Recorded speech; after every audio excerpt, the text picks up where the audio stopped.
So ayan, so mura na siya pansit mga lods.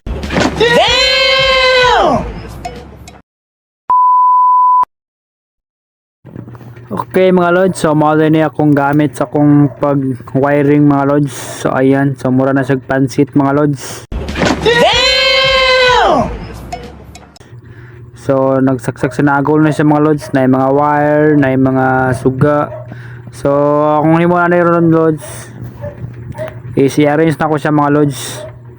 So ayan, so para ano po siya, nilupot sa lantaon mga lods. Tapos kung natay kailangan kuhaon, dali lang natin siya makita mga lods, kay naka-arrange man siya tarong.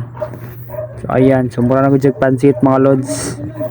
So kailangan ko siya i-arrange. Ayan, kung makita niyo ng mga wire mga lods, daghan kayo. So turong-turong ako nag-arrange mga lods. Ayan, marang pansit mga lods.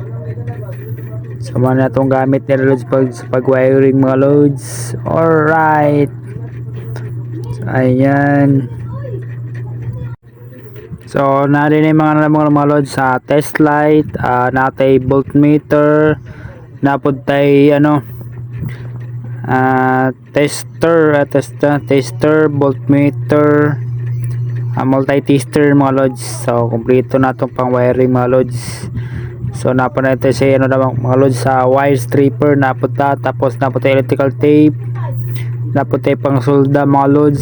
So ayan, napod tayo glue. Ayan, so medyo dagdagan yung tagamit mga lods. Napailihan na sa agol mga lods. Ayan, so napod tayo voltmeter. So medyo dagdagan yung mga lods gamit para pang wiring mga lods. Ayan. Oh my God! Wow!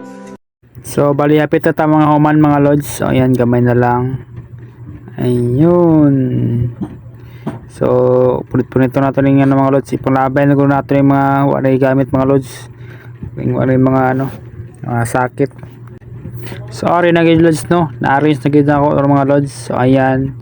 So naka-plaster na gid siya mga lods. So nakayupi na gid sa tarong mga lods, kanang mga wire mga lods nakabugkos na sa mga lods. Alright, shish.